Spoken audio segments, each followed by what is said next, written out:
On a freezing December night in Miami, while the world celebrated love and family, one woman sat alone on cathedral steps, abandoned, betrayed, and broken. Her $15,000 wedding gown sparkled under streetlights like shattered dreams. Her heart? Shattered even more.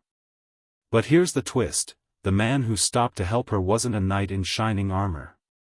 He was something far more dangerous, and exactly what she needed. This is the story of Lena Hart, the woman who lost everything in one night and gained something she never knew she wanted: her power back. Lena Hart wasn't supposed to end up here. She was born into Miami's elite, the kind of family where your last name opens doors and your first name appears in society columns. Private schools, charity galas, summers in the Hamptons. She'd been groomed since childhood to be the perfect daughter, the perfect socialite, the perfect wife.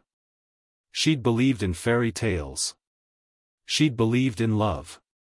She'd believed that Victor Toronto, with his movie star smile and old money charm, was her happily ever after. She'd believed wrong. Tonight, Lena Hart discovered that some fairy tales are just beautifully wrapped nightmares. And sometimes, the villain of someone else's story becomes the hero of yours. 2 hours earlier, Lena had been floating. That's what happiness felt like: weightless, untouchable, invincible.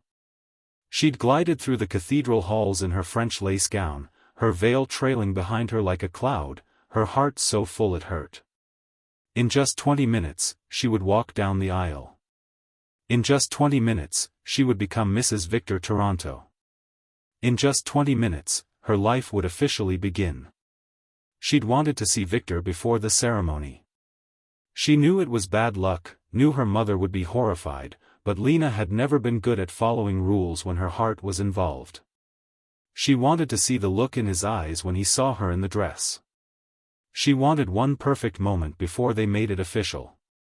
The bridal suite door had been closed but not locked. She'd pushed it open with a smile on her face and her future in her hands. What she found inside incinerated that future in seconds. The room was dimmed, intimate. Champagne bottles lay abandoned on the table. And there, tangled in silk sheets that had been meant for the wedding night, were two people. Victor. Her fiancé. The man she'd loved for 3 years. And Sophia. Her sister. Her maid of honor. Her only sibling. They didn't even notice her at first. They were too lost in each other, too wrapped up in their betrayal to sense her standing there, world crumbling, heart shattering, reality rewriting itself into something unrecognizable. When they finally saw her, there was no shame in their eyes. Just annoyance. Lena. Victor's voice was cold, almost bored. You weren't supposed to be here yet. Not, I'm sorry. Not, this isn't what it looks like. Just, annoyance at being caught. Sophia had the decency to look away, but she didn't move. Didn't get out of the bed. Didn't even bother covering herself properly. How long? Lena's voice sounded strange to her own ears, disconnected, floating, like it belonged to someone else. 6 months, Sophia answered, voice defiant. And before you play the victim, you should know, Daddy knew. He decided the wedding was too important to cancel. That's when Lena's world didn't just crack. It exploded. Everything after that was a blur of nightmare moments strung together with string too thin to hold. Her father's voice on the phone, harsh and businesslike: don't make a scene, Lena. The merger depends on this marriage. We can work through Victor's indiscretion. Victor's lawyer, arriving with papers she'd already signed, explaining that her trust fund was now controlled by her fiancé the moment she'd signed the prenuptial agreement. Her mother, crying but still insisting she go through with the wedding: these things happen in every marriage, darling. You'll learn to look the other way. The guests, scattered now, whispering behind perfectly manicured hands. The scandal would be delicious for them. Entertainment for their dinner parties. And Lena, standing in a cathedral filled with 500 wedding guests who'd come to see a fairy tale, realizing she'd been the only one who believed in the story. She'd walked out. Just walked. Through the cathedral halls, past shocked wedding planners and silent groomsmen, through the massive oak doors, and out into the December night. She'd sat on those limestone steps because she had nowhere else to go. The December wind in Miami wasn't supposed to exist. Miami was supposed to be warm, tropical, safe. But tonight the wind cut like betrayal, sharp, unexpected. Merciless. Lena's hands had gone numb 20 minutes ago. Her phone lay shattered somewhere behind her.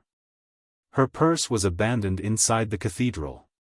Her bank accounts were frozen, Victor's first move after the confrontation, cutting her off from the money she'd thought was hers.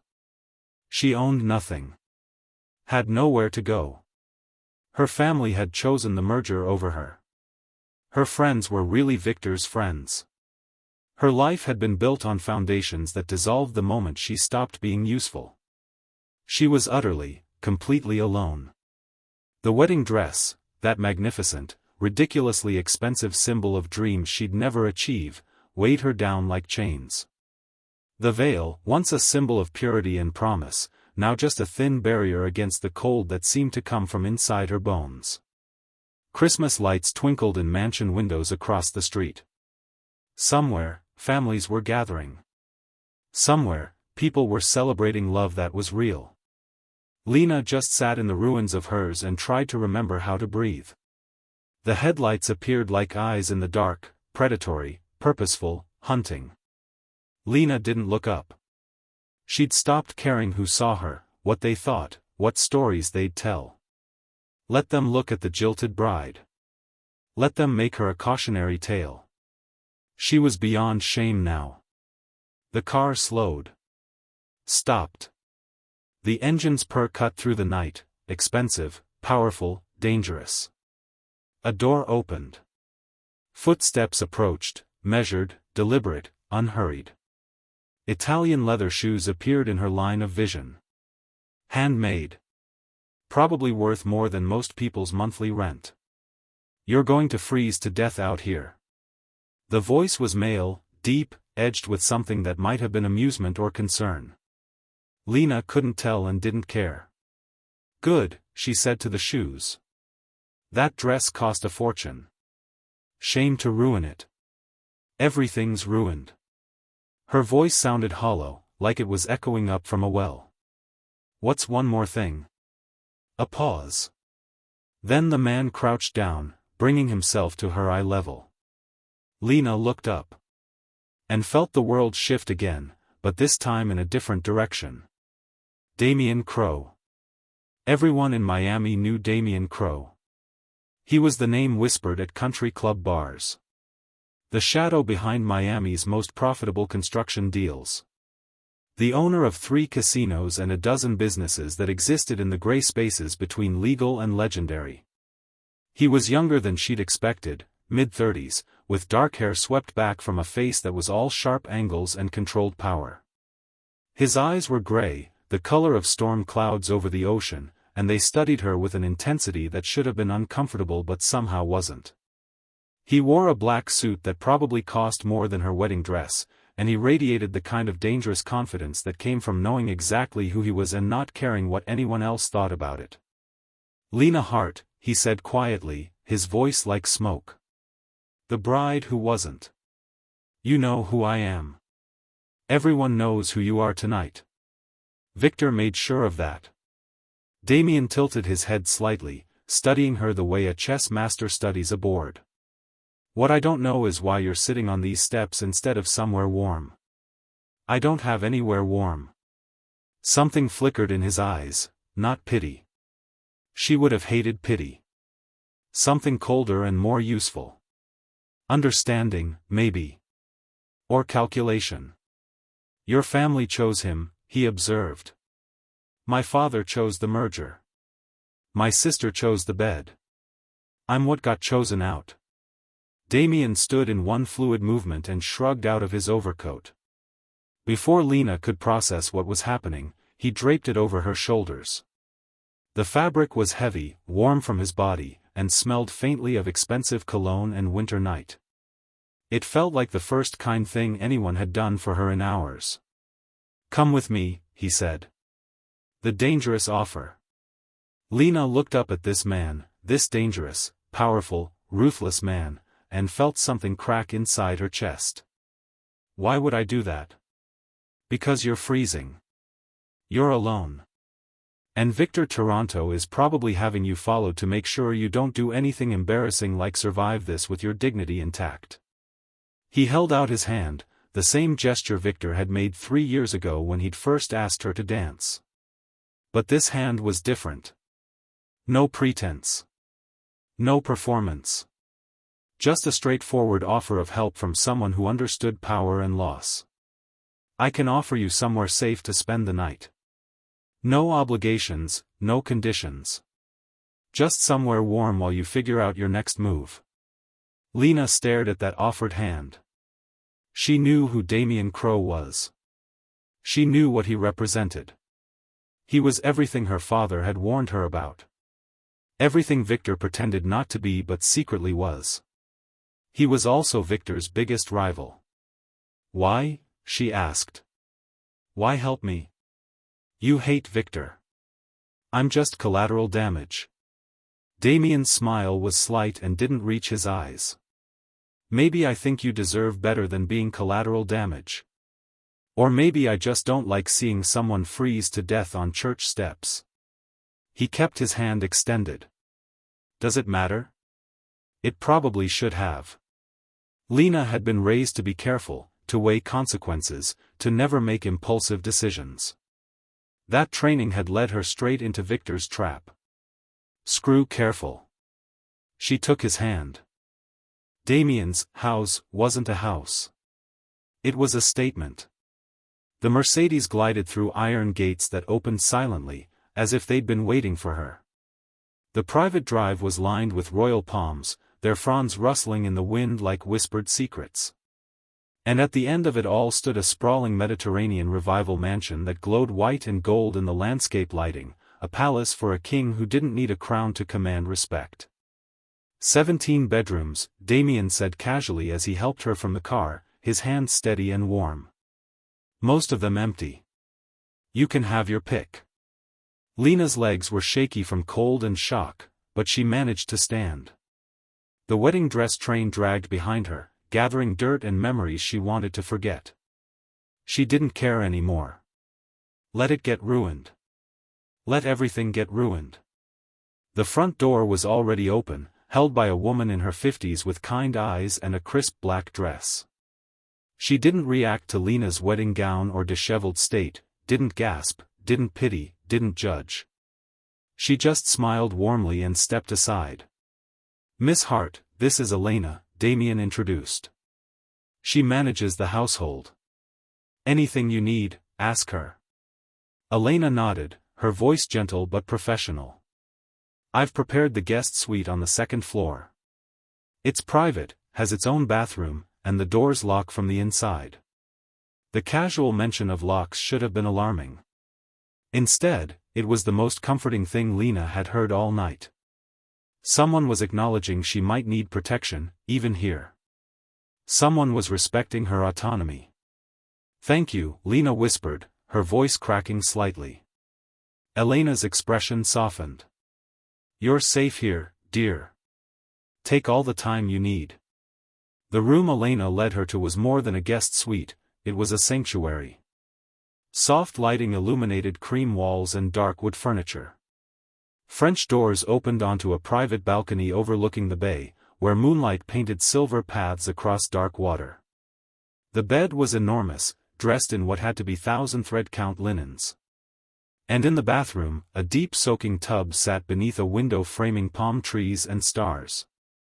"I've laid out some clothes," Elena said, gesturing to a chair where comfortable-looking loungewear was folded neatly. "They belong to Mr. Crowe's cousin, you look about the same size. I'll have proper things brought in tomorrow if you need them." "I don't have any money," Lena said automatically, the reality of her situation crashing back.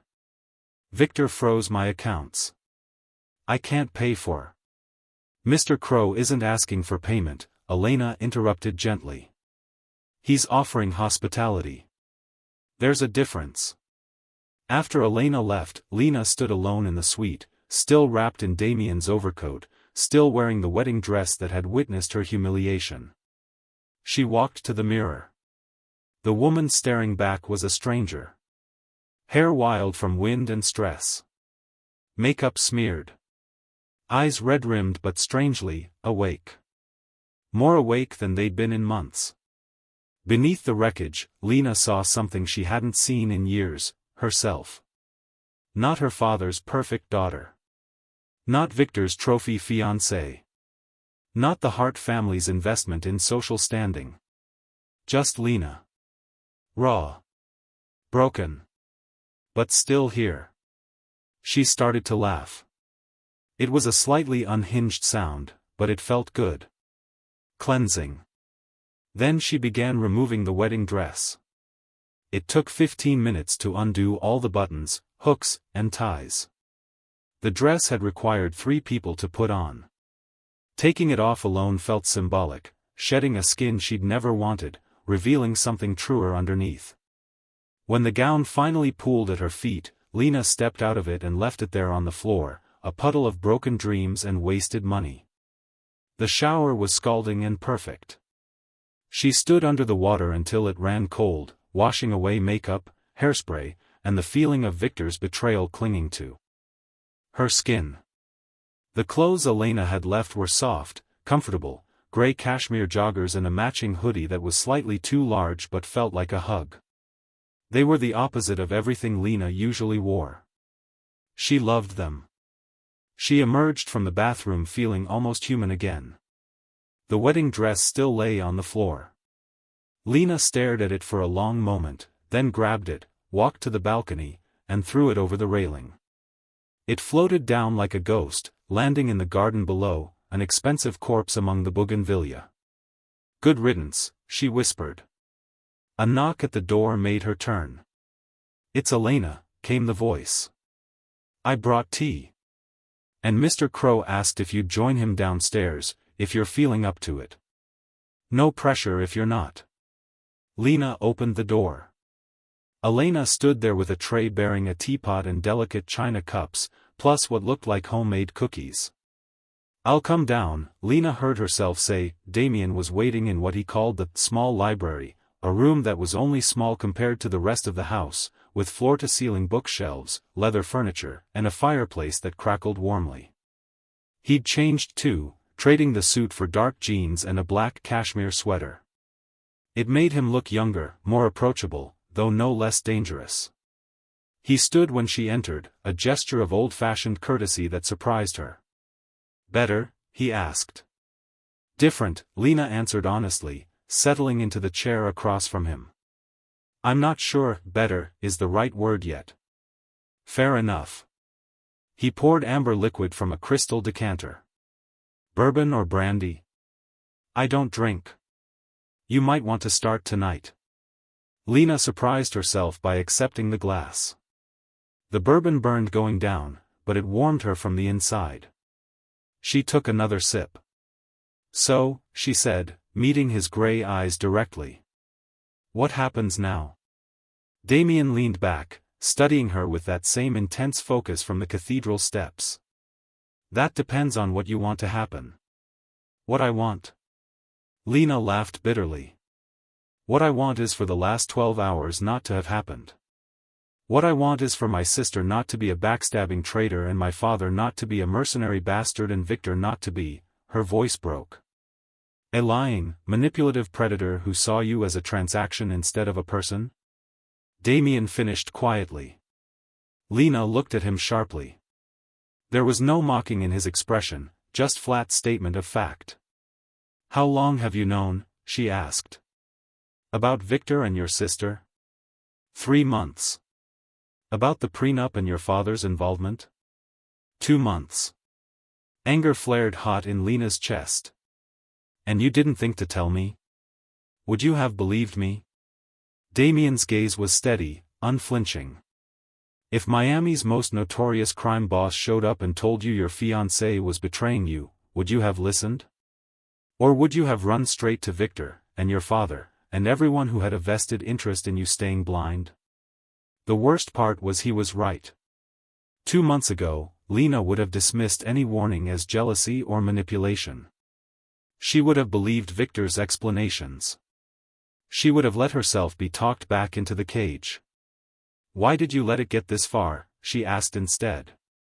If you knew, why wait until tonight? Damien swirled the bourbon in his glass, watching the liquid catch the firelight. Because until tonight, you were still his. You hadn't seen the truth yet. You hadn't been betrayed publicly enough to make leaving permanent. He looked up, and there was something predatory in his eyes now, something calculating. And because I needed you angry, Lena. Not sad. Not forgiving. Angry. Why? Because anger is useful. Anger gets things done. He set down his glass and leaned forward, elbows on his knees. Victor Toronto has been a problem for me for 3 years. He's expansionist, reckless, willing to break agreements and cross lines. He's building an empire on intimidation and lies, and he's getting away with it because people like your father enable him. And I'm what? Your revenge? Lena's voice was cold now. No. Damien's voice was firm. Your leverage. There's a difference. Explain it to me.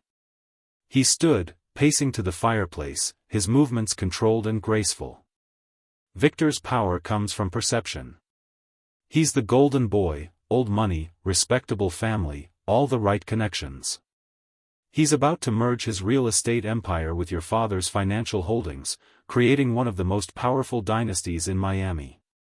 That merger depends on stability, reliability, the image of success. And a very public scandal would damage that image, Lena said slowly, understanding dawning. A scandal where he was exposed as the villain, not you as the jilted bride throwing a tantrum? Yes. That would damage it considerably. Damien turned to face her. But I'm not offering you revenge, Lena. I'm offering you something better, control. What do you mean? Victor thinks he won tonight. He thinks he humiliated you into silence, frozen your accounts, isolated you from resources. He thinks you'll slink away quietly, too ashamed and powerless to fight back. Damien's smile was sharp. I'm offering you the chance to prove him catastrophically wrong. Lena's heart was pounding now. How? Stay here. Let me provide resources. Let me introduce you to people who can help you understand exactly what Victor did legally and financially. Let me show you how the game is really played in this city. He paused. And when you're ready, when you understand the board and the pieces and how to move them, we dismantle him together. It was manipulation. Lena knew that. Damien wasn't doing this out of kindness or altruism. He had his own agenda, his own reasons for wanting Victor destroyed. But here was the thing, Victor had manipulated her with lies and false love. Damien was manipulating her with truth and respect for her intelligence. Why should I trust you? She asked. You shouldn't, Damien said bluntly. I'm not trustworthy. I'm a criminal, Lena. I break laws. I hurt people who get in my way. I build my empire in shadows that Victor only pretends don't exist. He met her eyes. But I don't lie to people about who I am. I don't pretend to love someone while betraying them. And I never, ever underestimate women. What do you get out of this?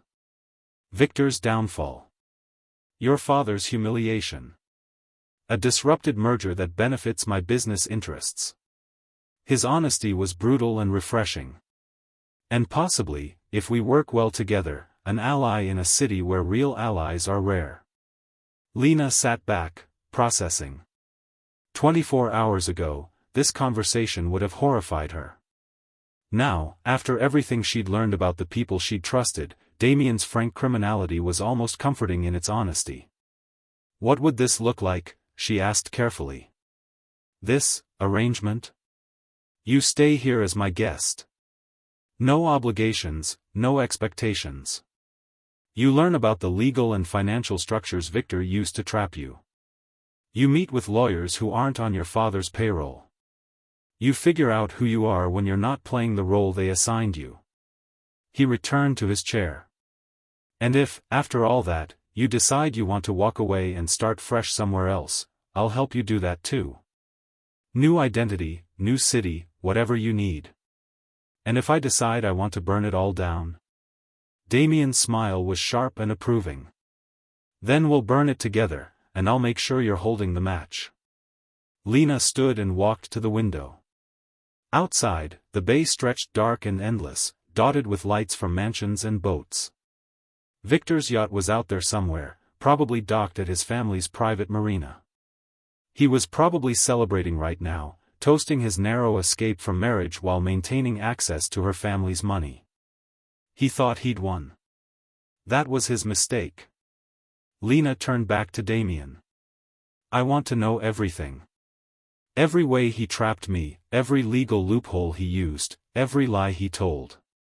I want to understand the game completely. Done. And then I want to destroy him. Damien's smile was dangerous and satisfied. I was hoping you'd say that. But I have conditions, Lena continued, her voice stronger now. I'm not your weapon. I'm your partner. Equal information, equal decisions. You don't make moves without consulting me. Agreed. And when this is over, when Victor is finished, I walk away clean. No debts, no obligations, no strings. Agreed. Damien stood and extended his hand for the second time that night. Partners? Lena looked at that offered hand, the same hand that had pulled her off cathedral steps just hours ago. She thought about Victor's hand, soft and deceptive. She thought about her father's hand, never offered without conditions. Damien's hand was scarred, honest, dangerous. She took it. Partners, she said firmly. His grip was strong, sealing an alliance that would shake Miami to its foundations. So where do we start? Lena asked. Damien checked his watch. It's midnight. Victor and your family think you're either crying in some hotel room or possibly dead in a ditch. They're not expecting any moves tonight. He looked at her appraisingly. How angry are you? Furious. Angry enough to make a statement? What kind of statement? Damien pulled out his phone, tapped a few times, and showed her the screen. It was an Instagram post from Sophia, uploaded 20 minutes ago. The photo showed her and Victor, glasses of champagne raised, with a caption that read, "When one door closes, another opens. Sometimes happiness was waiting right in front of you." The comments were already flooding in: shock, congratulations, scandal. Lena felt rage boil through her veins, hot and clarifying. What are you thinking? Damien asked, watching her carefully. I'm thinking my sister just declared war on social media. Lena's voice was ice. And I'm thinking she doesn't realize who she's fighting.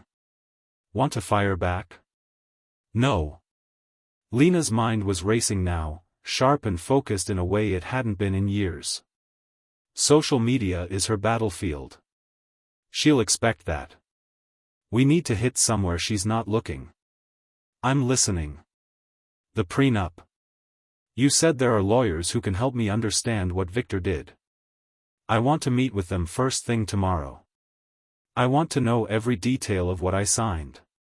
Damien nodded approvingly. Smart. Knowledge first, then action. And I want you to teach me. Lena met his eyes. You said you know how the game is really played in this city. Show me. Teach me everything you know about power, leverage, manipulation. I've been a pawn my whole life. I'm done with that. That could take months. Then we have months. Victor isn't going anywhere, and neither am I. Not until I've learned enough to beat him at his own game. Damien studied her for a long moment, and Lena saw something like respect flicker in those storm-gray eyes. You're not what I expected, he said finally. What did you expect? A victim. Someone I'd have to rebuild from scratch. He smiled slightly. But you're not broken, are you? You're just pissed off. I'm both, Lena admitted. But the pissed off part is winning. Good. Damien stood. Elena will show you to the library tomorrow at 9. I'll have my lawyers here at 10. Get some sleep if you can. Tomorrow we start your education. He headed for the door, then paused. Lena? Yes? Welcome to the underworld. Try not to lose yourself in it. After he left, Lena stood alone in the library, bourbon warming her hands, fire crackling softly. Through the window, Miami glittered, beautiful, corrupt, full of secrets and lies and people like Victor who thought they were untouchable. Lena smiled for the first time since the cathedral. Let's see how untouchable you really are, she whispered. The woman who walked into Damien's library at 9 a.m. sharp bore little resemblance to the shattered bride from December. Lena's hair was shorter now, cut into a sleek bob that framed her face with confidence. She wore tailored black pants and a crisp white shirt, simple, powerful, expensive in a way that whispered rather than shouted. Her eyes, once soft with naive trust, now held the sharp focus of someone who'd learned to see through lies. She'd spent 3 months in Damien's world, and it had transformed her. The lawyers had been first. They'd taken her line by line through the prenuptial agreement she'd signed so trustingly. With each clause, each carefully worded trap, Lena had felt not despair but rage, and then understanding. Victor had been planning this from the beginning. Every romantic gesture, every declaration of love, every moment of intimacy had been part of a long con to access her family's money. But the lawyers had also shown her something else, loopholes. The agreement had been drafted assuming she'd go through with the wedding. Since the marriage never happened, large portions of it were technically void. Next came the financial advisors, not her father's people, but Damien's, who dealt in the shadows of offshore accounts and creative bookkeeping. They showed her where her trust fund really was, how it had been structured, and more importantly, how to access parts of it that Victor and her father didn't even know existed. Then came Damien himself. Every evening, they'd sit in this library, and he'd teach her. Not just about business and power, but about psychology, leverage, timing. How to read people. How to spot lies. How to identify weakness and exploit it. How to build alliances and destroy enemies. Power, Damien had told her on day one, isn't about being the strongest. It's about understanding what people want and making sure they need you to get it. Lena had been an exceptional student. They're getting married next month, Lena said, settling into her usual chair. Victor and Sophia. Small ceremony, private island, very exclusive. Damien poured coffee from the French press between them. Your father's giving her away? Of course. She's delivering the same merger, just with a different heart daughter. The business arrangement stays intact. Lena's voice was cool, analytical. 3 months ago, this news would have shattered her. Now it was just data. They've already announced it to the board. And you're ready? Almost. Lena accepted the coffee cup. There's one piece missing. I need access to Victor's construction project files, specifically the Carlton Tower development. Damien raised an eyebrow. That's one of his flagship projects. What are you thinking? I'm thinking that a building that expensive, in that location, with that timeline, had to cut corners somewhere. I'm thinking Victor's not as clean as he pretends to be. Lena met his eyes. I'm thinking you know exactly where the bodies are buried, literally or figuratively, and you're going to help me dig them up. Damien smiled, that dangerous smile she'd come to recognize as approval. You've learned well. I had a good teacher. He pulled out his phone, typed briefly, and set it down. You'll have the files by tonight. What's your play?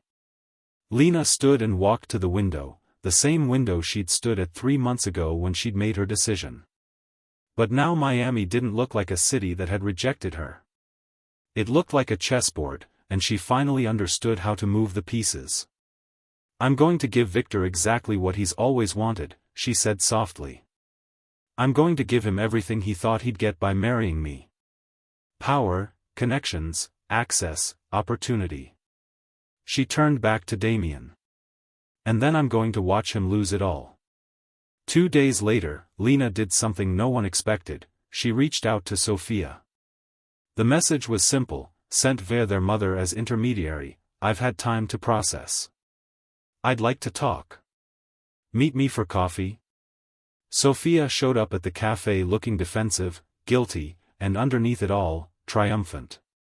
She was wearing a massive diamond ring, new, ostentatious, probably Victor's way of marking his territory. "Lena," she said carefully, sliding into the booth. "I wasn't sure you'd actually want to see me." "Neither was I," Lena admitted. She'd rehearsed this moment with Damien, practiced keeping her voice neutral, her body language open. But staying angry forever seemed exhausting. "And we're still sisters." Sophia's eyes widened. You're not mad?" "Oh, I'm furious," Lena said honestly, watching Sophia flinch. "But I'm also trying to understand. You loved him. He loved you. These things happen." She paused, then added the line Damien had helped her craft, "and honestly? Maybe it's better this way. Maybe you two deserve each other." The insult flew right over Sophia's head, landing instead as absolution. "Oh, Lena." Sophia's eyes welled up. "I've felt so terrible. But Victor and we tried to fight it, we really did. It just happened. 6 months before my wedding," Lena observed mildly. "It wasn't planned. The connection was so strong. He said he'd never felt this way about anyone, not even you. He said you two were more of an arrangement." Each word was a nail in Victor's coffin, and Sophia was hammering them in herself. Lena let her talk. Let her reveal how Victor had described their relationship, transactional, what he'd said about the Hart family money, necessary, how he'd planned the whole thing, meticulously. By the time they parted, Sophia was crying with relief and gratitude. Lena was recording everything on the phone in her purse, set to voice memo. Damien had taught her, people will tell you everything if you just let them feel safe enough to talk. The alliance. The Carlton Tower files arrived as promised, and they were a goldmine. Building code violations. Bribed inspectors. Substandard materials. Contracts with shell companies that traced back to organized crime figures, not Damien's organization, but competitors he'd love to see exposed. But Lena didn't go to the authorities. Not yet. Instead, she went to Marcus Chen, the city councilman who'd been blocking some of Victor's permits. The same councilman Damien had quietly been supporting for years. "Mr. Chen," she said in his office, laying out carefully selected documents. "I have information about the Carlton Tower project that I think you'll find interesting. And I have a proposition."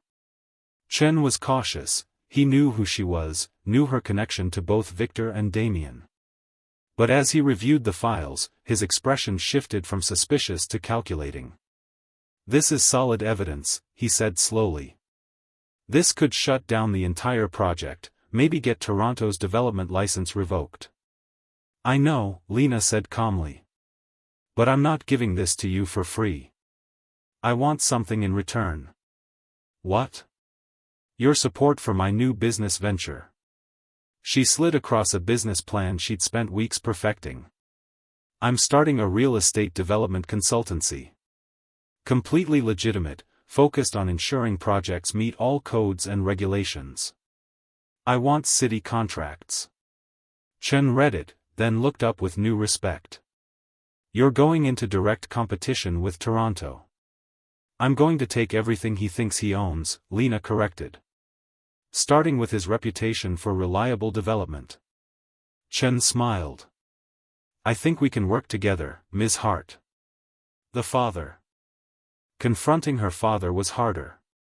Richard Hart sat behind his massive desk, looking older than Lena remembered.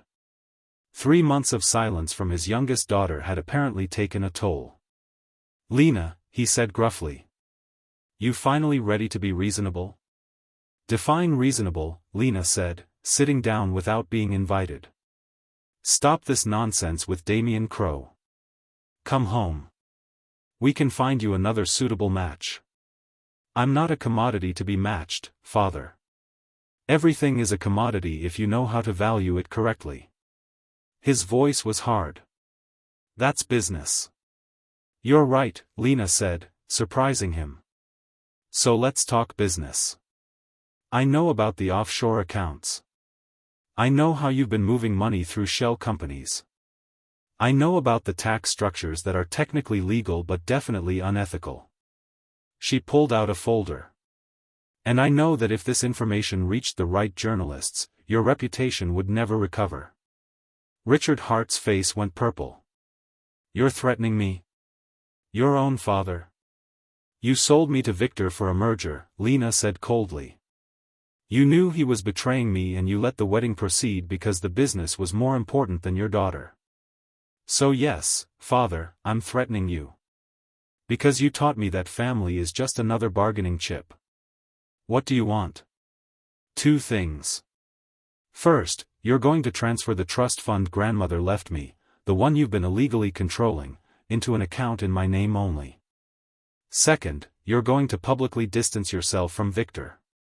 No merger, no support, no family alliance. That's business suicide. The board will. The board will understand when the Carlton Tower scandal breaks, Lena interrupted. You'll look prescient for distancing yourself before the news hit. Smart, even. Conservative and careful. Her father stared at her like he'd never seen her before. When did you become this person? When you chose money over me, Lena said quietly. You created this, father. Now you get to live with it. A week later, the trust fund was in her name. A week after that, Richard Hart quietly withdrew from the Toronto merger, citing strategic differences. Victor was starting to panic. The gala. 1 month before Victor and Sophia's wedding, the Carlton Tower scandal broke. It started with an anonymous tip to an investigative journalist. Then came the city council investigation. Then came the federal inquiry into the organized crime connections.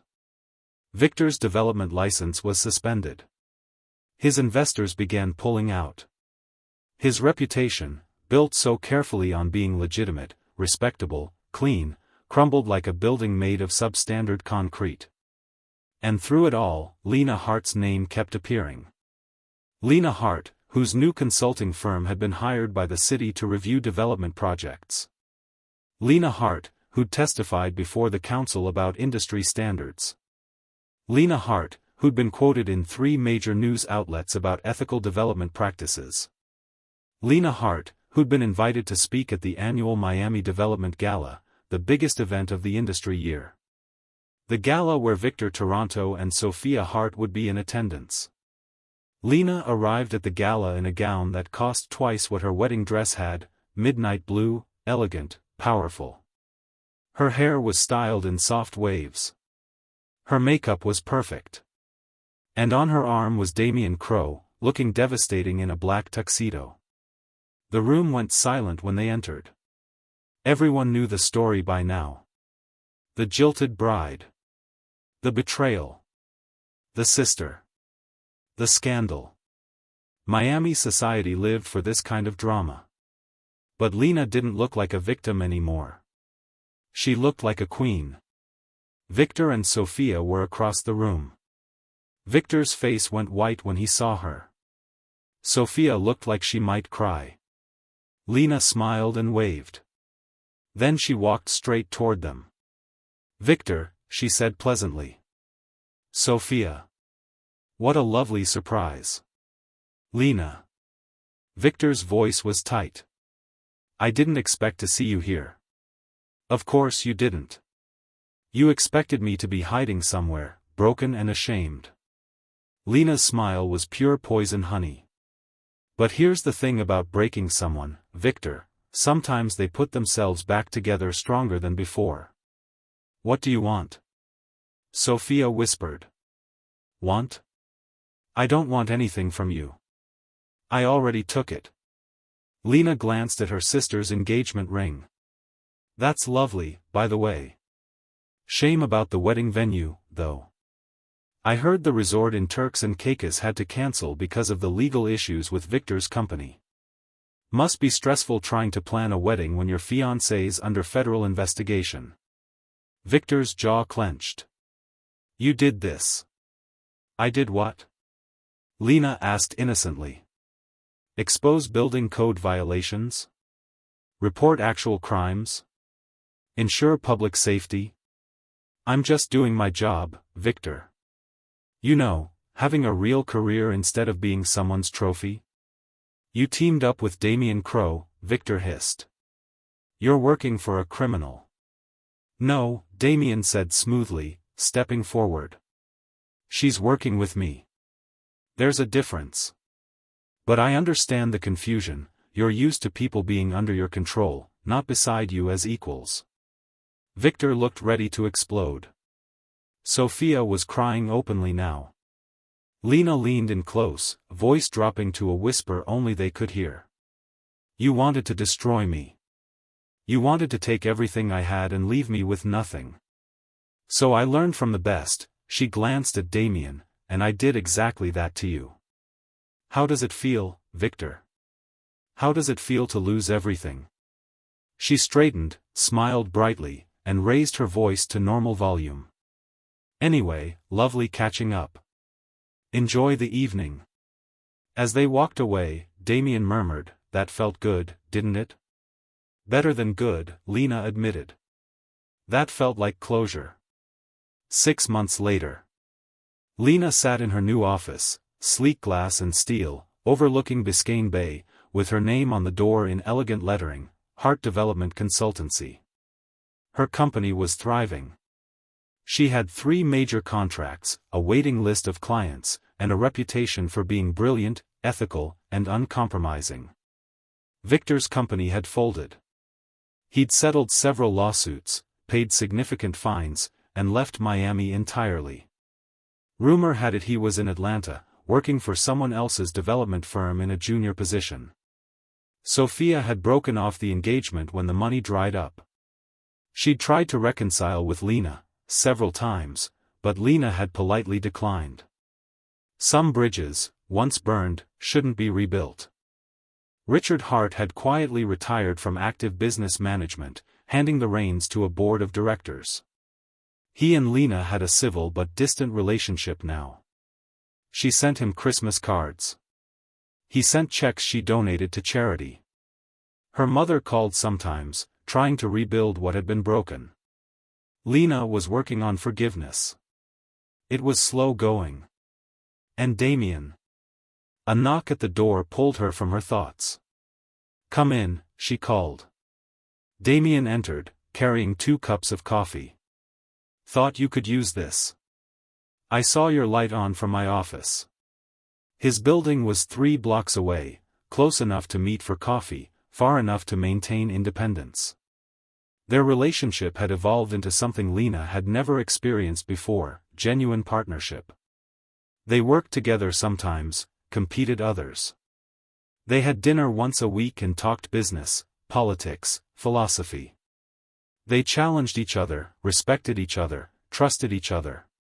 It wasn't romance, Lena had decided she needed a long break from that particular complication.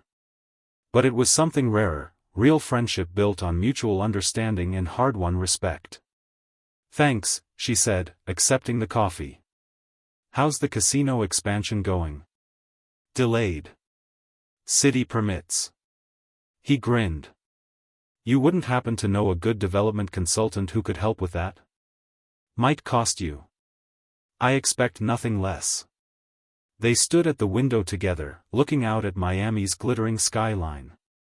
Do you regret it? Damien asked quietly. Any of it? Lena considered. The betrayal had been devastating. The transformation had been painful. The revenge had been satisfying but had also required her to become harder, colder, more calculating than she'd ever imagined. But she also owned her own company. Made her own decisions. Answered to no one. Had power that was real, not borrowed from a man's last name. No, she said finally. I regret who I was before, how naive, how passive, how willing to let others define me. But everything that happened? It was necessary. It was my wake-up call. You've come a long way from cathedral steps, Damien observed. We both have. Lena looked at him. Thank you. For everything. You did the work. I just provided the classroom. Still. She raised her coffee cup. To second chances. To transformation, Damien corrected, clinking his cup against hers. As the sun set over Miami, painting the sky in shades of gold and crimson, Lena Hart smiled. She wasn't the woman who'd been abandoned on those cathedral steps anymore. She was better. 1 year later. The wedding dress still existed somewhere, probably in a garbage dump or maybe bought at a thrift store by someone who didn't know its history. Lena had a new dress now, custom-made for the Business Woman of the Year award ceremony where she'd been nominated for her work in ethical development. She didn't win, but she didn't care. Winning wasn't the point anymore. The work was the point. Building something real, something that mattered, something that was entirely hers. After the ceremony, she went home to her new condo, smaller than Damien's estate, bigger than she needed, perfect for her. She poured a glass of wine, put on comfortable clothes, and settled on her balcony with a book. Her phone buzzed. A text from Damien, saw you on TV. You looked powerful. Good work. She smiled and replied, learned from the best. Another text, this one from her mother, so proud of you, darling. Coffee next week? And one from Marcus Chin, City has another contract for you. Interested? Lena responded to all of them, then set her phone aside. She thought about Victor sometimes, in an abstract way. Not with anger anymore, or hurt. Just with a kind of detached curiosity about what he might be doing, wherever he was. She hoped he'd learned something from his fall. She doubted it, but she hoped. Mostly, she thought about who she'd become. The abandoned bride had been a role she'd played for one terrible night. The vengeful woman had been necessary for a season. But now? Now she was just Lena. Complex, flawed, powerful, free. And that was more than enough. Thought balloon the life lesson. Betrayal can be transformation in disguise. Sometimes the worst thing that happens to you is actually the universe pushing you toward who you were always meant to become. You are not what happens to you. Lena was abandoned, betrayed, and destroyed. But those were things that happened to her, not things that defined her. You get to choose who you are after the storm. Anger is fuel, not a destination. Lena used her rage to power her transformation, but she didn't let it consume her. She channeled it into action, then let it go. The people who underestimate you give you your greatest advantage.